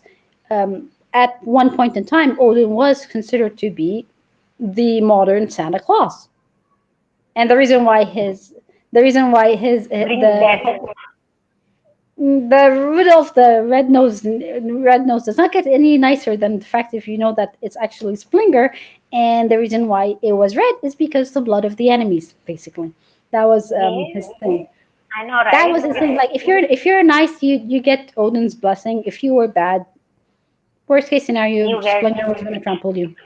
Yes, Splinter's going to trample you and die. That's worst case scenario. Best case scenario is you Odin like, will that's just what, right? In Ragnarok, in Thor Ragnarok, that's what Hela says to Thor, right? Like, me yeah, and dad kind of destroyed the world. Like, what are you talking about? Dad being nice and everything. exactly. Exactly. That's what I'm saying. A lot of like different mythologies have different things. There are mythologies that are very nice. There are mythologies that are horrible by nature. They are um, unable to like and then like you were saying, is this from the victor's point of view? If the victor Mm, was, and you have to understand that the victor is going to tone down things. They're not going to be as brutal as they're supposed to be. And yeah, so they won't be honest. They are not going to say, oh, we raped and pillaged and killed and destroyed an entire civilization. Like, it's so sad. When I look at the Celtic history, the they had to flee, right? Celts had to flee their land, and mhm. even when they fled to safety, Romans sent assassins after them just because they possessed knowledge and killed them in public squares, Mhm. right? And this is the information that Romans have given us. Celts Mhm. have been eliminated. They can't tell us their story. So That's true. this is what the victor is telling you, meaning whatever happened was much, much, much, much, much, much worse. Yes, it Because was. you have lived in a like not personally, but your ancestors probably lived under colonization. My Mhm. ancestors lived in a colonized country, right? We Yes, know the kind of awful things people do. that the Like, governors have done. people who lose get done to them. Yes, And then yes, we do. history kind of gives you a very fluffy version of it. Like, yeah, they came in through the sea, established a company, then took over the country, reformed their social structure, Yes. civilized them, and went away. Right? Oh, so the civilized human venture that, yeah, because they were barbarians and we had to civilize them. Ugh. I know exactly. It's when you think about these things, the gold mine of stories opens up because you know who is writing what, you know who lost, who won, and you know which character it is that you could pick up and expand. Exactly. And you So, can talk a lot about, you can talk from the losing side. You have a gold mine from the losing side. You have a gold mine from the fact that the colonizers, first thing any colonizer has done was kill actually the scholars so that you no longer had the knowledge from these people. That's the other thing. It's the one of the many horrid things that happens in war and happens in conflict, whether it's mythology, whether it's reality. It's normally like anything that any person that has a knowledge is instantly off that because they don't want this person to spread the wrong knowledge or spread the wrong knowledge. And it's not the case mm, this one is they don't want the person to spread the truth or to educate people or to tell people that, hey, what you think is normal is not normal. yeah, And, very random, but in India, uh, clothes, like civilized clothes, what is referred to as now sanskari clothing, mhm, clothes that proper Indians wear, right? Indians didn't used to cover their tops. mhm. So women, men, because it's such a hot country, and Yes. almost everyone used to work. So we had the bottoms, but the tops were mostly exposed. Mhm, The Britishers came, they were like cover that shit up. That's where Indian Sanskari clothing comes from, not mhm. India, from the Brits. So it's so weird that some of these things we just very conveniently internalize and forget about. And you as a storyteller can go, no, look at this. I'm gonna tell you the story of what really happened, but in a fictional way. So that Yes. you enjoy reading it, you read it and then maybe you think. You start thinking and you start questioning, you start actually understanding things more and not taking things at face value. Yeah. Whatever conflict, whatever conflict there is in the world, you have to look at it from a point of view of like, okay, tell me where is the truth in this one? Where is the how far back in history should I go? Should I go Yeah. to 80 years ago? Should I go 100 years ago? Should I go 3,000 years ago? And Yeah. all of that, and give yourself an informed look, and try as much as you can. You're gonna get, like I said, some of these conflicts, it doesn't matter which side you're on, you're gonna be losing either side. You're gonna lose either this side. One side is gonna call you a traitor. One side is gonna call you, and the other side is gonna call you a traitor too for like oh, putting your opinion there. So as And long as they are buying your work, you have won. exactly, and To you learn. criticize or to applaud doesn't matter, right? Exactly. Do yourself a favor, keep yourself informed, learn stuff, always read, always enjoy. Even if they Oh, buy your book to burn it, good for you. They bought your book. exactly. If you, that's another thing. Or if they banned it. If they banned it, it's actually like a very good thing for you if they banned your book, Because because every news outlet will pick it up. Latest exactly. person to be cancelled. Latest person is going to be canceled because their book is extremely, and then you could write crap in that book and everyone is going to buy it because it's canceled and this person is canceled. Therefore, they're saying something that is Yeah, definitely yeah. And this is where good marketing comes in play, right? And actually, tool marketing. I've seen it done. Somebody has very intentionally done this. Somebody yes. I work for. They were like, I will sell much more by being trolled. So this is what I'm going to do. And he did it, handed his entire social media account to a social media manager he got off somebody online.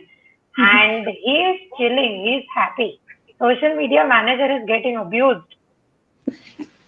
And everyone is buying his books because, well, he is a Yep. troll.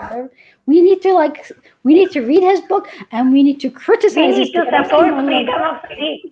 And that's how his book worked. It's surreal rage, to see it rage work. marketing. Yeah, rage marketing is definitely one of the methods. I do not recommend it, but it's definitely a method if you I want don't to do recommend it either because it's so shitty, right? Like it sounds so crap. You are intentionally triggering people to buy your thing. it. But if you want a But quick point buck, is, there's always a way. If you want to there's do always a way. something, But there's like I said, always if you a want a way. quick buck, that's one way you can do it. It's by being an by being ragey and like telling people. Um, Another thing, like if we were really now is one of those times where I can actually talk about the conflict I was avoiding for like the last time, Yeah. the whole Palestine Israel thing. Now, if you really want to do You like, can't if you say really want, anything, can you? You can't say anything. You support, I even if like you support your own country, people will be like, oh, you blah, blah, blah, blah, blah. if you Like, say how? if you say you're for Palestinian, therefore you are for Hamas and they're a terrorist group, and you cannot do that because they're a terrorist group. And but then on the other side, they're like, oh, you're a hero for saying that you're pro Palestine. And let's say you're pro. Let's say somebody says they're pro Israel. Israel is a terrorist country. You cannot. So, like I said, it's one of those cases where No in matter both which cases side you are on, you are you're losing. anti-humanity. I think that is it. Because It's you are you're supporting anti. two war. You don't have to support any warring country. If you look at the history, it's not simple. All It is people not. have to do is become a little more human. The conflict solves. But nope, Not nobody wants to do that. not only that, but this is one of those cases where I'm going to actually say that religion is the reason behind it, because It is the reason behind it, right? it is literally a fight between two religions. And it's a fight over a part of the land. The whole conflict is because of Jerusalem. It's literally because of Jerusalem is the like I'm simplifying 80 plus years of conflict into one sentence of saying, well, Not just 80, is it? Because if you look back, even if during you the look at three, Ottomans, this thing happened, right? it happened Before the colonization happened, something similar happened like years ago as well, 3,000 and it years has been ago. going on and on and on, and Yeah. every time it comes to this piece Yes, of land where three different religions were born, exactly. So, and who owns and it? I know, Not and that like we can stick to land where our stuff. No, it has to belong to one person, and the It has to other two belong to, have to lose. exactly. The That's other two not have to lose, fair. and It's not fair.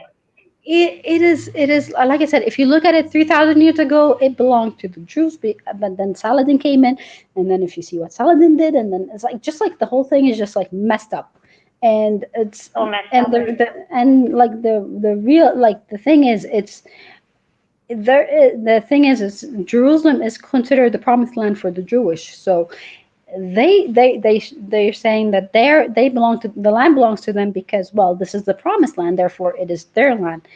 And then you get the Arabians who are like, well, the Quds, which is the mosque in there, well, that one has a religious importance for it, and therefore it That's belongs where to. they extend to heaven, right? Yes, Al-Aqsa. that's where Prophet Muhammad, peace be upon him, went to heaven and came back, was in that mosque. Therefore, it Right. has a very sing. And then you have the Christians coming in and be like, hey, there's actually a church there that is actually including important Very because important to us. very important. And like I said, this is one of those cases where I'm an extreme pacifist and I do not like warring, but this is one of those cases where religions is the reason. It's three religions fighting on a Is piece the of land. reason. It's And sadly, rather than that, it's because no side has ever discussed compromise. They want to draw they lines will. always. Why? And they will not compromise. Here's the thing: is this is one of the things that it's actually mentioned in the Quran that this conflict is going to go on until the end of time. And one of the major signs of the end of time is this conflict is going to end when it's like when it's a little bit too late. It's going to end. So if you already go on based on that, you're like, why are you guys fighting it over? We already know what's going to happen. We already know the end of story for this one. We know that it is going to go on and on and on and on and on and on until quote unquote one of the big signs of the end of time is it will stop. And the way it's described that it will stop is not a pretty scene. It Hmm. is it's you're seeing it now. You're seeing a lot of like the bloodshed. The bloodshed, and especially like the reason why I'm saying it's one of those controversial things and you don't win anyways, and the reason why I say no one wins is because there's a lot of children dying.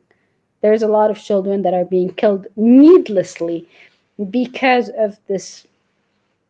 I'm going to go on a little rant, but it's a Go stupid ahead. fight. No, it's okay. Understand. I It is. It understand is because a. it's very close to home for you, isn't it? It is an idiotic fight that should not happen, and it's happening. And because of it, there's a lot of children that are being killed, a lot of schools that are being destroyed, a lot of homes that are being ruined.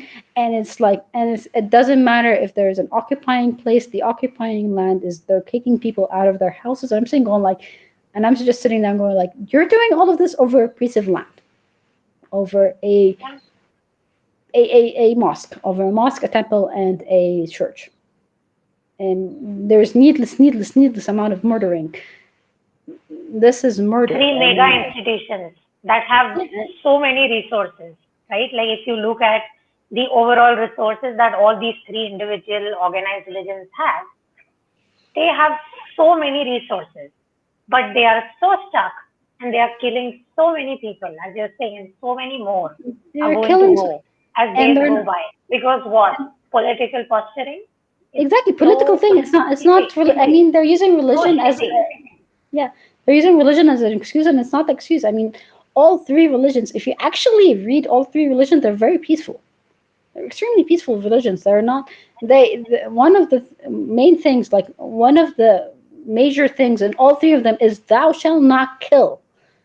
Yeah. You will not kill somebody. You will not harm somebody. You will not hurt somebody. And yet they are doing exactly that because everyone's trying to show their political muscle. And it is one of the saddest things. And The daddy problem. I think that's what it's called, right? The daddy problem. When the world around you is becoming negative and bad, you need to feel safe. And mhm. that's when these strongmen political leaders come in and they're like, I'm going to form feminist oblivion and I'm going to colonize them and I'm going to pain. The And daddy you've problem. tried. And you've tried, and then the other thing is, Egypt gets pulled into this whole thing. Like 2 days ago, this one person comes over on TV and she's like, there are 100 million Egyptians that are going to come here and they're going to do, and I'm saying, we're like, no, we're not. Why are you pulling us in here? I mean, it's your war, not our war. We've already fought for you 3 times. We've already Yeah. fought. We And Egypt. despite there being clear winners and all of this, in every war that has happened, people were like, nope, we are not going to do anything that works. We are We're not going to going to change pretend that anything. there is this little land of disputed property and we are going to utilize this whenever we are in political trouble.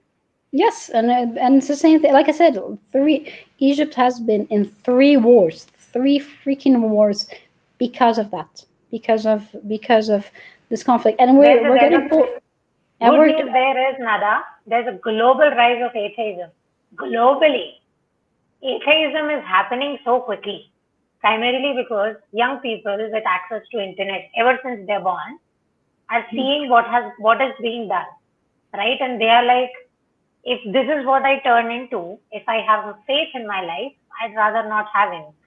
And that's what is and happening. that is like, for me as a religious person, this is sad, but then at the same I time, know. I completely understand why this is the situation. I completely empathize with the situation, and I, with my own kids, when I do teach them about religion, I'm like, let's get one thing clear: what's happening in the world is not what we are taught in our religion or things like that.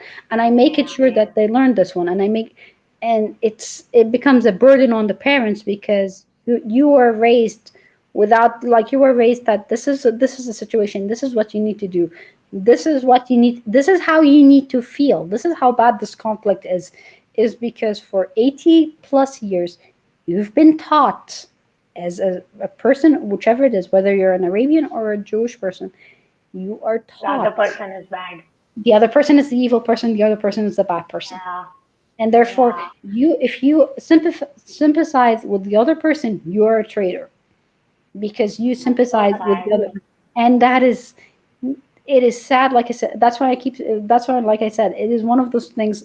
And the irony of the situation is, if you have read history, if you have read mythology, guess what? It's in there.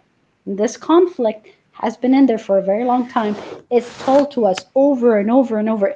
We know the ending of it, and yet we continue thinking that what's happening now is the right thing to do. This person is shooting rockets on this side because this is the right thing to do, and this person is shooting rockets on this side because we're self-defending. This person is who's self-defending who? I mean, it is, like I said, it's one of those topics where, like I said, any way you're going to talk about it is going But to be. we can bring it to the topic here by I can mention an example of somebody who used this fact very well. That was Aaron Sorkin. Mhm. Aaron Sorkin's West Wing, season 2 has this episode. No, sorry, season 3. It's Mhm. called the Birnam Wood. Uh, President Bartlett, who's the fictional president of the West Wing, goes Mhm. to Camp David, okay? And that's where an Israel Palestine peace summit has to happen. And then the time, I don't really know the specific words and I apologize for my ignorance, but there is a prayer that Palestinians do, which aligns with the line for Shabbat, right? I don't know the name of that prayer, but basically you have the Palestinian person performing their Islamic thing, you have Mhm. the Israeli person doing their Jewish thing, and Mhm. the presidential committee along with Bartlett does this dialogue delivery that made me cry so much because he notices that they have both been persecuted for so long in history. Mhm. They have both Palestine and Israel, the Jews and the Palestinian Muslims. They have Mhm. faced their share of persecution historically for so many times. They both know each other's struggles so well, and Mhm. yet they don't relate to each other.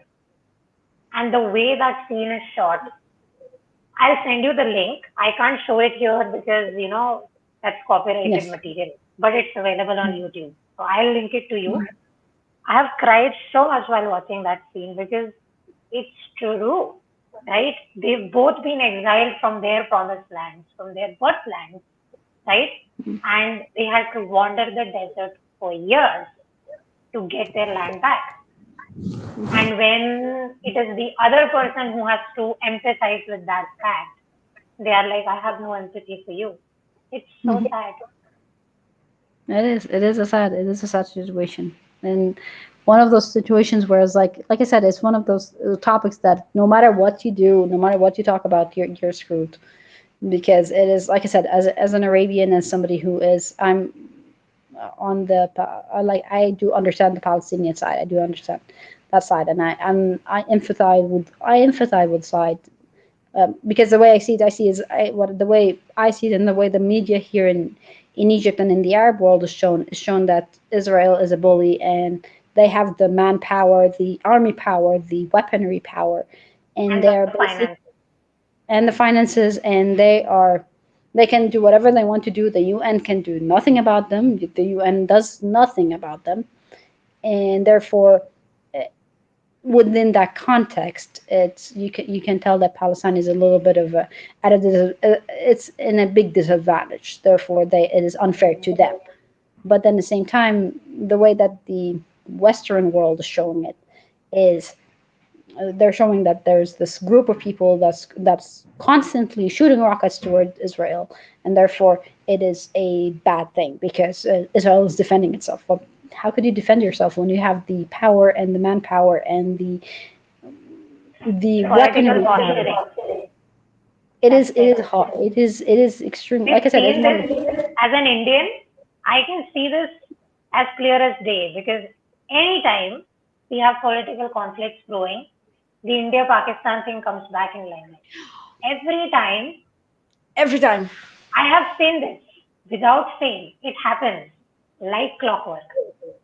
And So it's to it's me, always the this is same. It's not always the new. same land. It is always the same land, the same piece of land. It's It's always always the the same. same piece of land. And we also have a lot of Western influence in why that conflict is not getting solved because they want their army bases there. It is Yes, so shitty and it is so political. And yes. it could And be no one's solved. winning. It could be solved, but it won't be because, as you said, money. Money, power, and it's a good reason to distract you from other things, because if there is world peace, we'll actually start to holding our leaders as accountable, and we'll be like, hey, Yeah, but then exactly. if the power if there's I still. again will use the British royal family as the best example for this. The moment people started questioning the monarchy, somehow the two daughter-in-laws are not getting along in the perception Yes. because it is so juicy to discuss like, oh, look at this, two women fighting instead of asking why the shit do you need monarchy in 2021 in a Yes. democratic country. People were asking these questions when the Meghan versus Catherine thing began, right? Yes.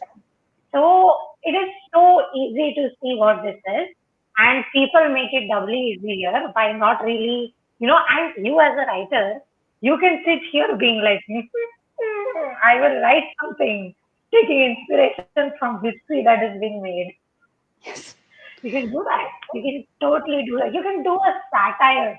Like, do a satire where two daughter-in-laws are secretly best friends and their mission in life is to burn it down or bring it down. Do what it's it's the world is your you know blank canvas, and you have all these characters already, fascinating characters that kind of could bring a Mhm. lot of perspective to things. So, and from a marketing perspective as well, a lot of your job is done because people know basic information about. Mhm. I like this. I don't know who the LinkedIn user is. They're like, if you It's think yes, uh, it's if you yes. think Israel, Palestine, or Indian or Indian Kashmir is intense. You should see Michigan, Ohio. Yeah, Michigan, Ohio is an interesting topic as well. And hey, JF, hey, Jay. Yeah, that's interesting. And I'm currently finally looking at the comments, and hi to people who said hi. Um, but yeah, Yeah, that is I'm pretty sure they are not here with us anymore. The yeah. ones who said hi to us ages ago. But I did do a sneaky hi like this Yeah. by putting their comments on the screen. So I'm guessing they won't feel slighted. They'll see it maybe afterwards, but Yeah, I'll leave a comment to belated them hi. for sure. Yeah, but like I said, again, we go back again to being writers and being we have the ability to actually write things and see things from our own point of view and Yeah. write things from our own point of view, and we cannot solve the entire world. We cannot have a magical wand and go like, hey, boop, there you Okay, go. put it like this. There are books out there that exist that are still creating wars to this day, right? Yes. So why is that the case? Because these books were not written with answers. They were ambiguous. It is what created people to think a lot.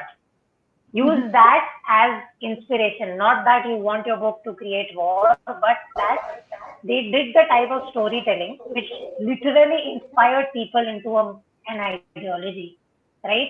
It Mhm. enlightened them into an ideology and it tribalized them into an ideology. How did it do it? How did these books manage to do this? Because it's not like there was internet back then. It's No, not like reading was accessible. It wasn't. It was a no, luxury. it So was a how did privilege. these books manage to do it? Think about that and use whatever answers you get to practice it. Because see, I'm a non-fiction writer. I don't have any fiction writing skills yet. But if I don't practice, how would I learn? These are Exactly. the places where I can learn. Hmm. And we'll and just write, continue writing, continue practicing. Of course, after this one, I will link in the Reddit subreddit one. So I'll link in the Tapas one. I Yeah, will sub. definitely do an entire live on subreddit. Join me It'll be there interesting. only. It'll be interesting. I'll join you definitely. Because there's this subreddit called Puff Tips. Okay? This is where people help you with your query letters for free.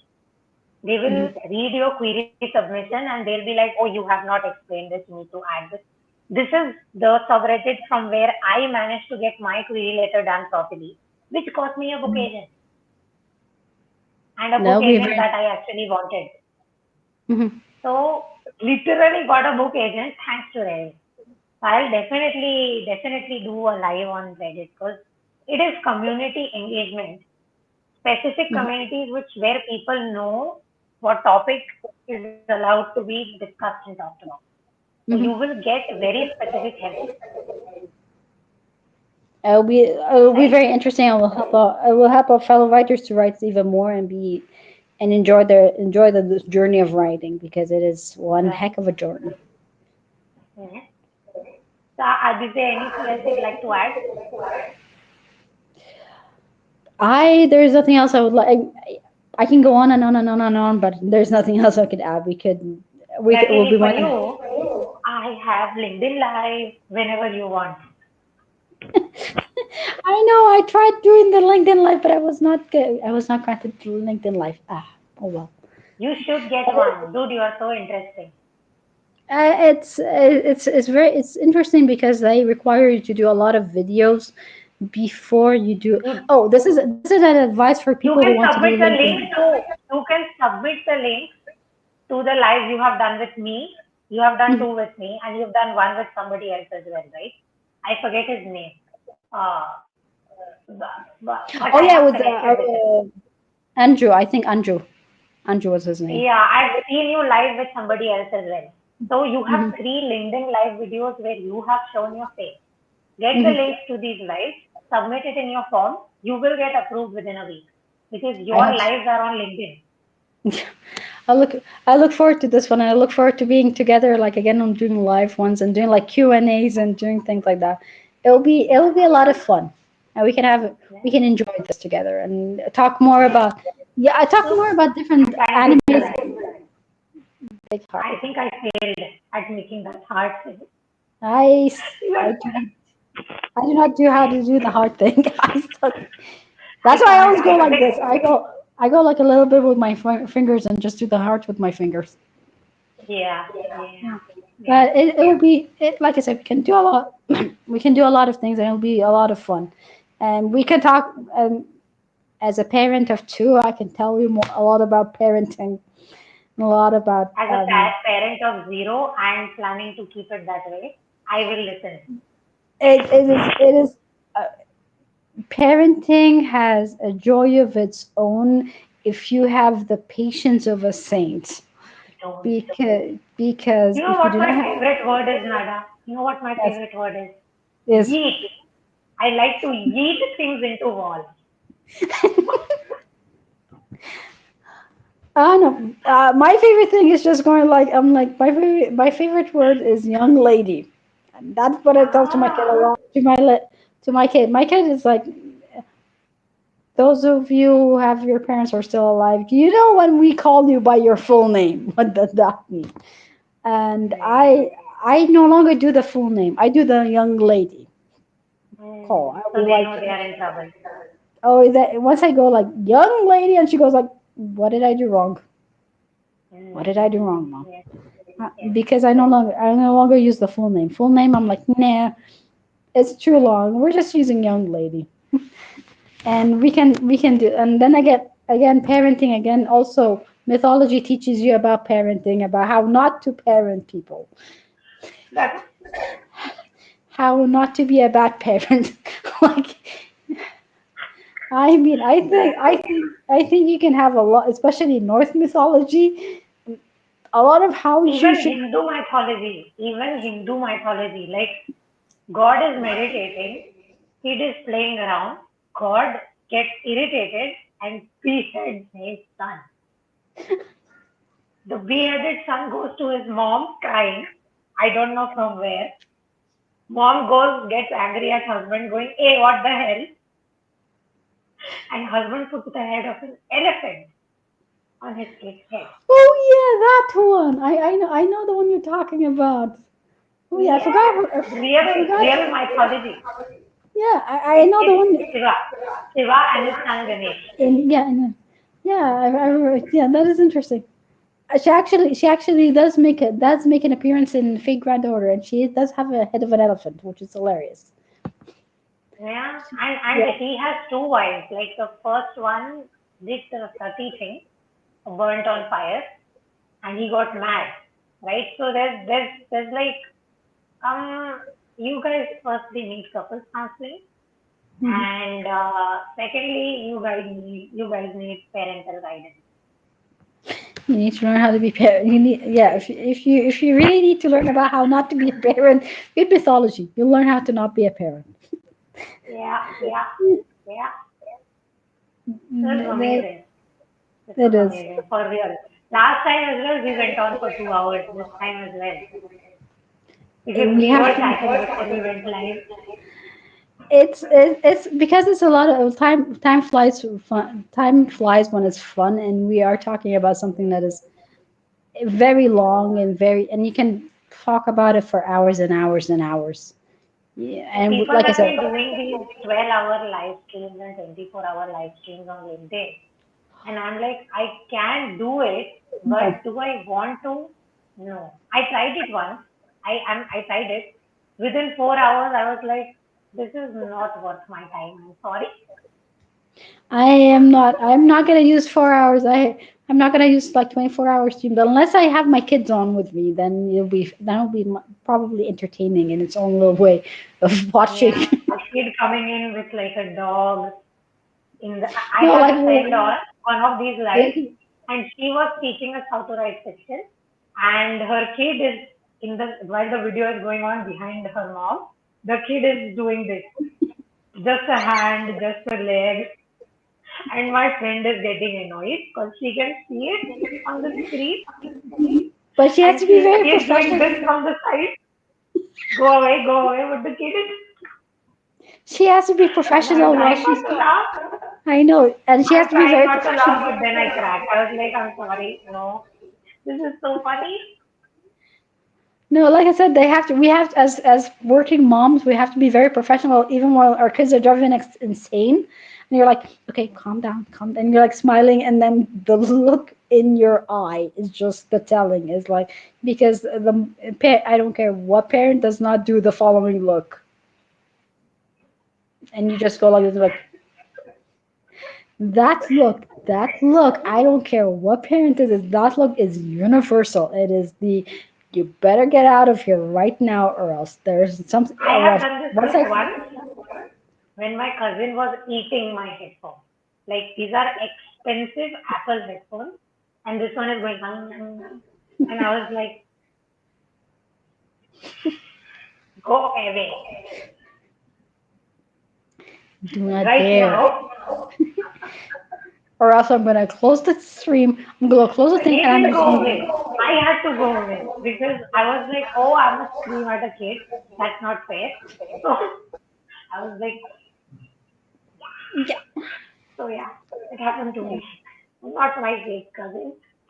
I cannot imagine being parents salutes to you because I think this pandemic probably is so different for parents than It what it taught is you. to the rest of us. I think the pandemic taught a lot of like non-working parents, like working parents, what it means to have a kid and Oh, you're right. the Yeah. patience that comes That's with why a lot of having. women were taken out of the workforce, weren't they? Because the most of their partners were such unsupportive dick quits, they were not able to do work. Nope. So the mom was like, I'm the mom.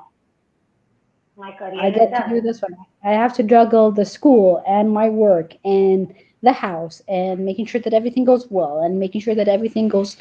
And that's why a lot of like for Egyptians, for instance, is there's a lot. That's why a lot of female Egyptians have moved back with their parents.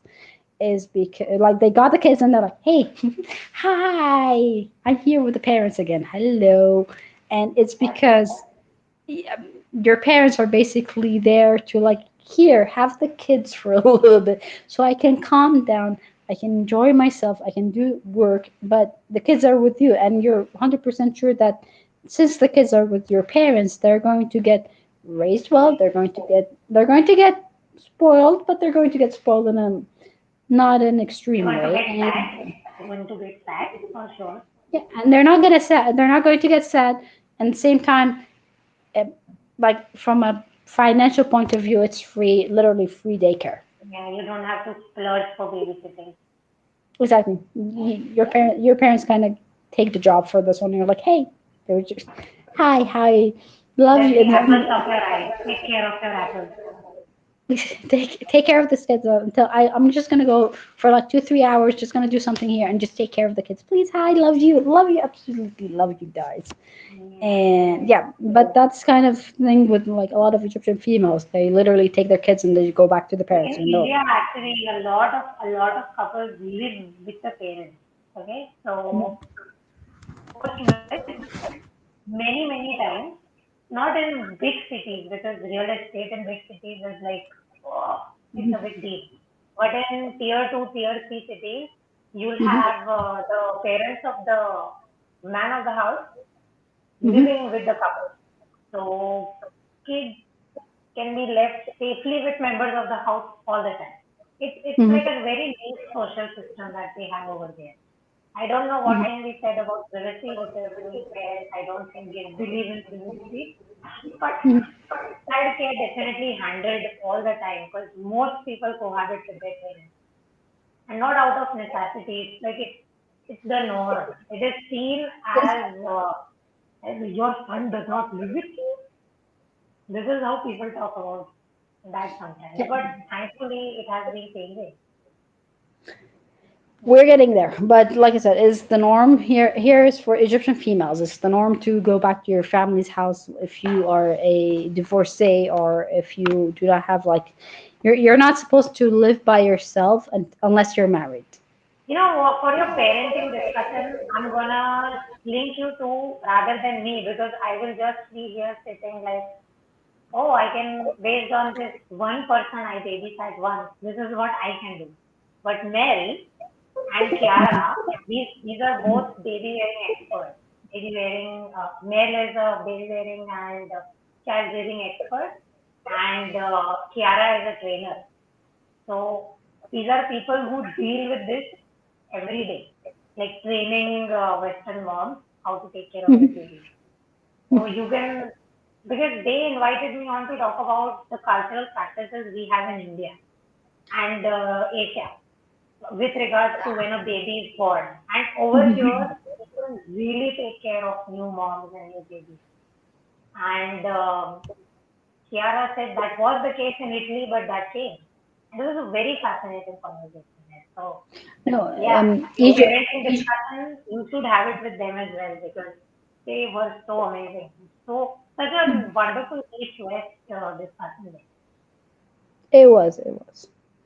Like I said, it's we'll have more discussions about this one hopefully, and it'll be an interesting conversations afterwards, and we can talk about everything else Okay, regarding. okay. For today, we're gonna wrap it up. If anyone has any doubts, I don't think anyone is listening. But if anyone is and you have any doubts, put those Mhm. in the comments, right? Sure. And Nada or me or both will get back. Thank you so Okay. much for joining us. Thank you, Nada, for joining me. Oh, Thank you very wrong. Thank much. you, Nada, for joining me. Thank you very much. Bye. Bye bye. Bye bye.